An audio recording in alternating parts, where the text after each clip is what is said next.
আমি দোকান ফালাইতে আমার ওয়াইফাই আছে, দোকানও মোবাইল আছে, তারপর টিভি আছে, আমি সব মানুষের দাওয়াত দিছি। সিলেটের মানুষ তো জানেন তো ভালো করে ফুটবল প্রিয়, এছাড়া আমাদের রয়েছে সিলেটে হামজা রয়েছে, ঠিক আছে। আর মাত্র কিছুক্ষণ পরেই শুরু হয়ে যাবে হাই ভোল্টেজ বাংলাদেশ বনাম সিঙ্গাপুর ম্যাচ। দেশের প্রতিটি জেলায় জেলায় ছড়িয়ে পড়েছে এর আমেজ। তবে আনন্দটা একটু বেশি সিলেটিদের জন্য, কারণ ঘরের ছেলে হামজা এবং সমিত যে দেখাবে তাদের পায়ের জাদু। সিলেটিরা চাইলেও টিকিট কেটে মাঠে হামজাদের খেলা দেখতে পারবে না, তবে তাতে কি, বাফুফের উদ্যোগে সিলেট জেলা স্টেডিয়ামের সামনে খেলা দেখা যাবে বিগ স্ক্রিনে। একসাথে হাজার হাজার মানুষ গলা ফাটাবে হামজা, সমিত, ফামিদুলদের জন্য।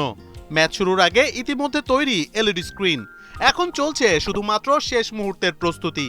সকাল থেকে দলে দলে মানুষ ভিড় করছে সিলেট জেলা স্টেডিয়ামের সামনে। বিকাল আশা করি 3টা থেকে রোদটা একটু পড়লে আমাদের আয়োজনটা শুরু হয়েছে। আমাদের আয়োজন শেষ পর্যায়ে, এখন আমরা অল্প কিছুদিন পর থেকে শুরু করবো এটা। হ্যাঁ, আশা করছি দর্শক তো অনেক হচ্ছে, আশা করি মানে সকাল থেকেই ভিড় জমাচ্ছে। আশা করি বিকেল থেকে অনেক দর্শক হবে। আমার সিলেটের মানুষ তো জানেন তো ভালো করে ফুটবল প্রিয়, এছাড়া আমাদের রয়েছে সিলেটে হামজা রয়েছে, ঠিক আছে। এবং সকাল থেকে আনাগোনা চলতেছে, কখন খেলা মানে উত্তেজনা বিশেষ করতেছে এর মধ্যে, মানে কখন থেকে এলইডি চালু হবে, মনিটর চালু হবে, অপেক্ষা আছে দর্শক।